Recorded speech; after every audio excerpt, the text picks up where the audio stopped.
מזמור לדוד.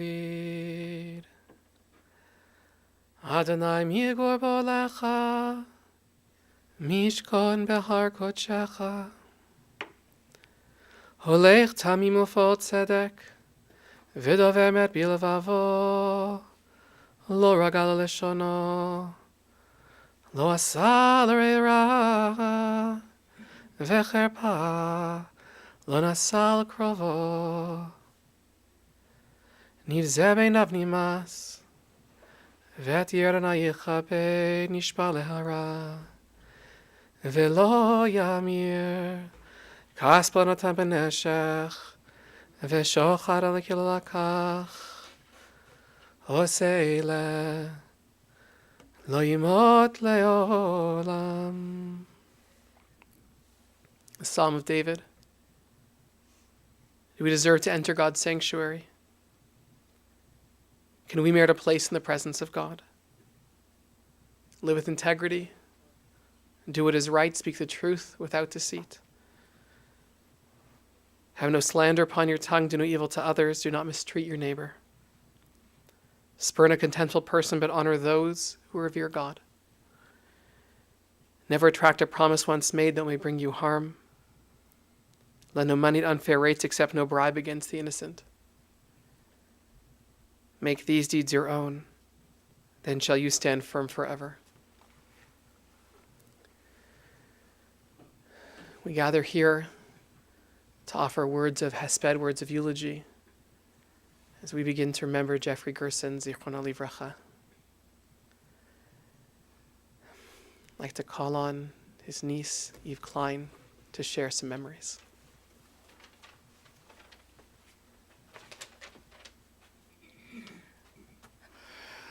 Thank you all so much for being here. We'll see if I can actually get through this. As Adam mentioned, I'm Jeff's niece, and Adrian, his sister, is my mother, and of course many of you know Linda Powers, who's my aunt as well. In my generation, we joke that everyone has a crazy uncle. When Deborah, Jason, and I were growing up, Jeff played that role to a T. Jeff lived in Seattle, and we saw him just once a year. He always showed up with a crazy story or gift. He defied social norms, and he drove our mothers crazy. But he always showed up. And in retrospect, I realized this was a small hint at the devotion he showed to those he cared about, even if sometimes he had an unconventional way of showing it. In 2016, I also moved to Seattle for a job and a post-college adventure. 2006, thank you, Mom. She's my copy editor. By then, Jeff had been on the West Coast for 30 years and had established himself as a giant in Seattle's art community.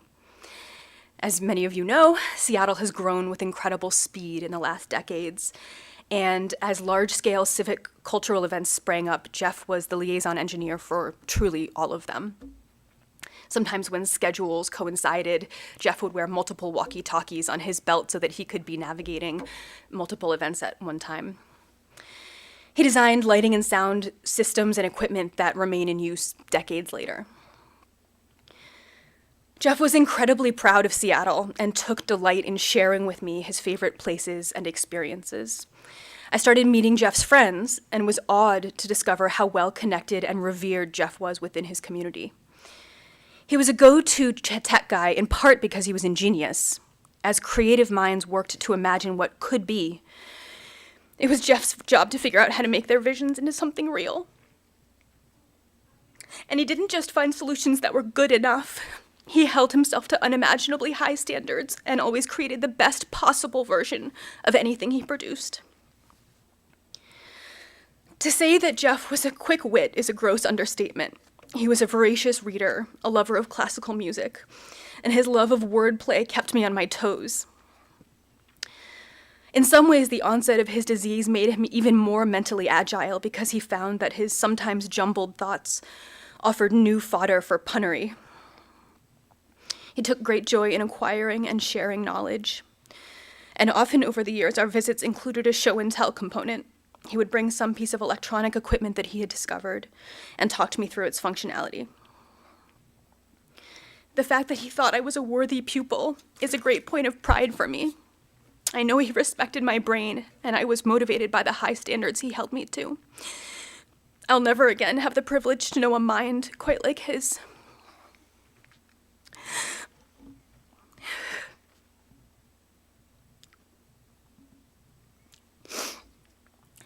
In his work, Jeff was also a go-to guy because he never ever said no. Help us rig power for an installation at Burning Man? Sure. Travel across the USSR to provide tech support to the Vladivostok Music Festival? Absolutely. Jeff loved a challenge and rose to the occasion whenever he was called upon.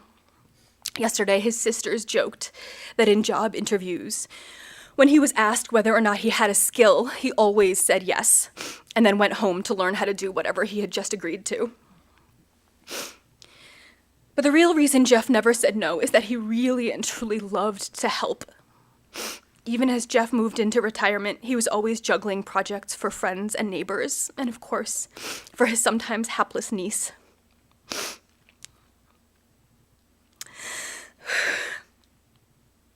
When I was born, Jeff was my uncle, but my friendship with him was really a happy accident. It was a coincidence that I moved to Seattle. And in recent years, as Jeff began to face the cruel realities of his disease, he and I grew very close. Jeff protected his heart, but I can assure you that it was as big as any we know. He struggled to admit when he needed help, but as he and I established our care routine, he made it very clear that he was grateful for my time, attention, and love. I am so fortunate to have had another adult in my life who challenged me and believed in me.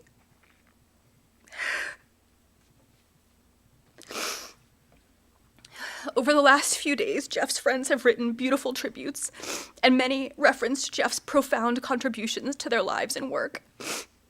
I join them in saying that I am who I am today because of Jeff.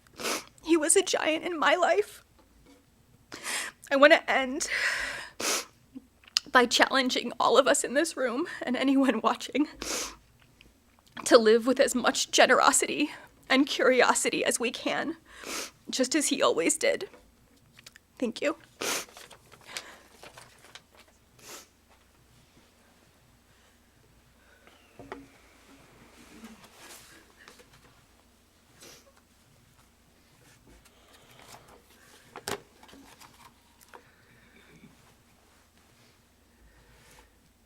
As a Canadian, it wasn't until I started dating Jeff's niece Deborah that I came to know the marvel that is your Thanksgiving. Amidst the turkey, the football, and the parade, among the things that made that first Thanksgiving for me so special, and then for years following, was the presence of Jeff Gerson. Truth be told, I was given a heads up about him, a warning actually. He's a little kooky. He'll be the smartest guy in the room. Don't try to be smarter. I didn't. But I did develop a real fondness for Jeff. And thank you, Jeff, for letting me into your life and for welcoming me into your family. And thank you to the rest of the family for sharing with me yesterday your stories of Jeff. This past Shabbat, when Jeff was taking his final breaths, Jews around the world were reading the portion of Vayera. Towards the beginning, God tells Moses, Ushmi Hashem lo nadati lahem.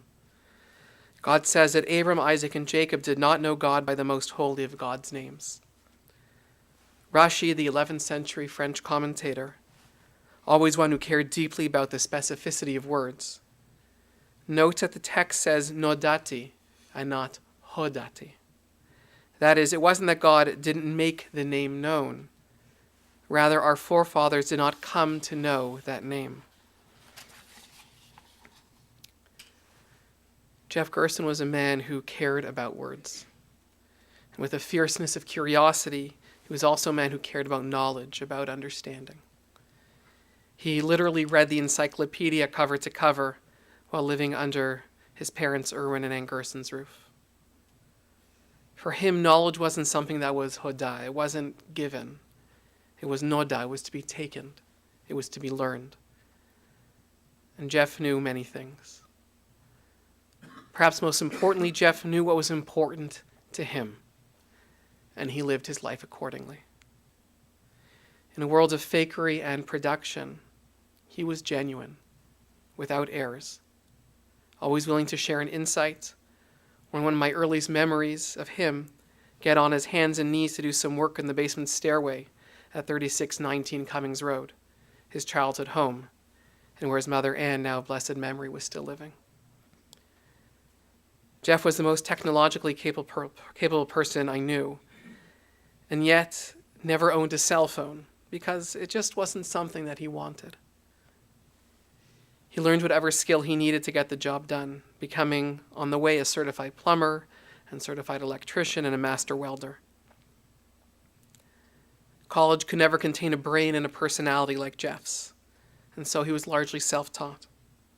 Always learning and often pushing his friends and family to do the same, he was thrilled to explain, to help. My brother-in-law, Gerson, told me how 2.5 years ago, Jeff was able to help him solve a tech issue that no one else seemed to be able to figure out for an event that Gerson was putting on in Old Brooklyn. Jeff was happy to oblige, patiently taking Gerson through all the details step by step, and as usual, adding in a few more details, just because he loved to teach so much. Jeff's stint in the Army, an institution not so much to his liking, was followed by a series of moves westward among the S cities, St. Louis, Salt Lake City, Sacramento, before finally settling in Seattle, where he landed in his mid-30s. It was there that his relationship with the arts community blossomed. His love and devotion to On the Boards, the Seattle International Children's Festival, the Seattle International Film Festival, and so much more was remarkably evident. His talents allowed him to travel, following circuses and dance companies, all the way to the Museum of the Arctic and across the Trans-Siberian Railroad. In recognition of all of his service, and he was really crucial to the burgeoning of Seattle's art scene, the city of Seattle declared Jeff's 75th birthday Jeff Gerson Day.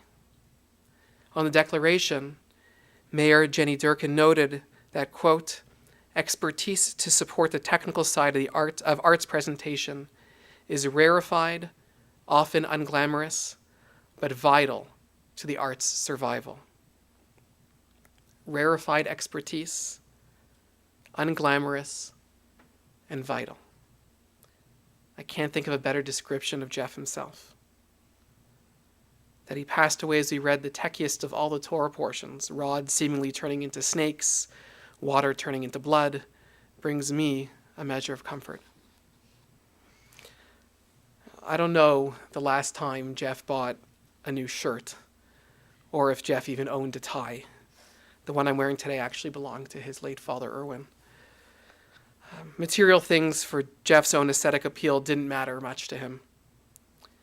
Ezehu Ashir, who is rich?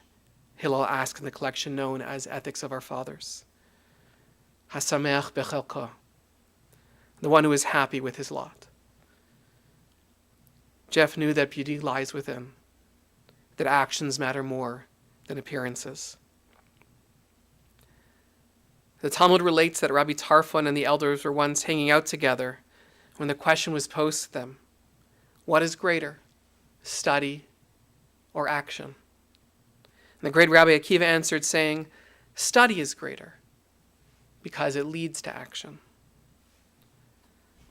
Jeff was a learner, but also a doer. Professionally and privately, he took action seriously.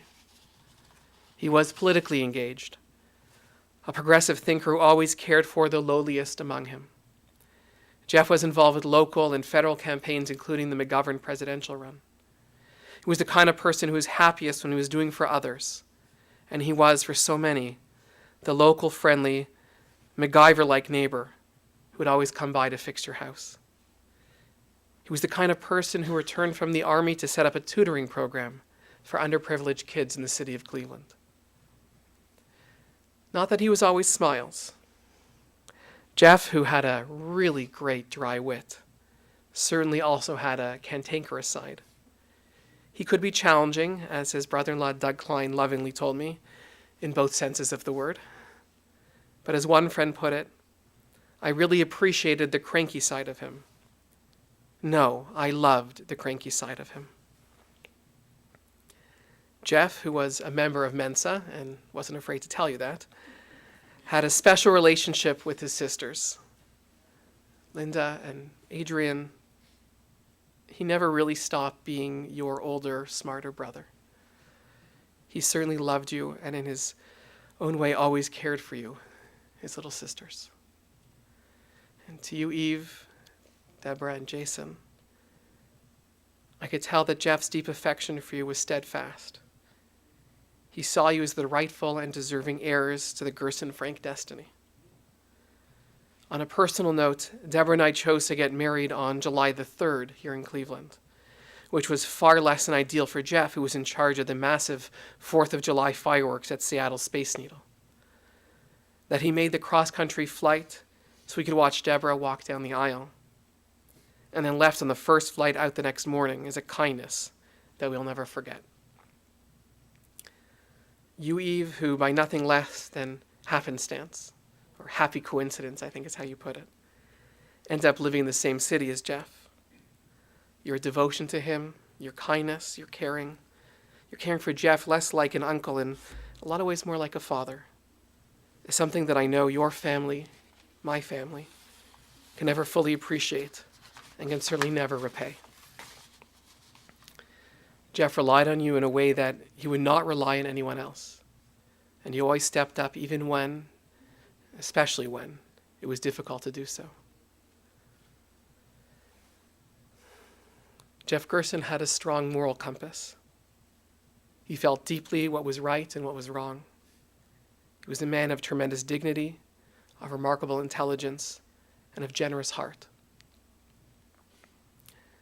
Jewishly post-bar mitzvah, Jeff's engagement with his faith lessened.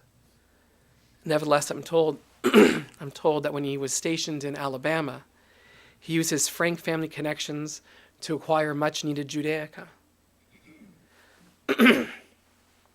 And later, when he was approached to help make the minyan, the quorum of Jews necessary for public prayer, an occurrence that was somewhat regular for a period of time, Jeff always said yes. Helping others, Jewishly and otherwise, was his signature mitzvah. And though it wasn't something he often discussed, I always felt that Jeff had a real Yiddish neshama, a Jewish soul. It was always part of who he was. A perfectionist and loyal friend, a man who was so young in spirit that, in Deborah's view, he never seemed to age. A goofball who was, to quote Doug Powers, slyly insightful. A generous problem solver for others who never wanted any help for himself. That was Jeff. As one friend put it, knowing him made my life better. A master of innovation. Jeffrey Gerson will be sorely missed. I know that I speak on behalf of everyone here and so many more when I extend my condolences to Linda and Doug, to Adrian and Doug, to Eve, Deborah, and Jason. And our hearts also go out to Jeff's friends, some of whom are watching via the web, and the whole arts community in Seattle. Tehei nishmatot rabot rachayim. May his soul forever be bound up in the bonds of eternal life. Please rise for the memorial prayer. Interment will follow at Beit Olam Cemetery.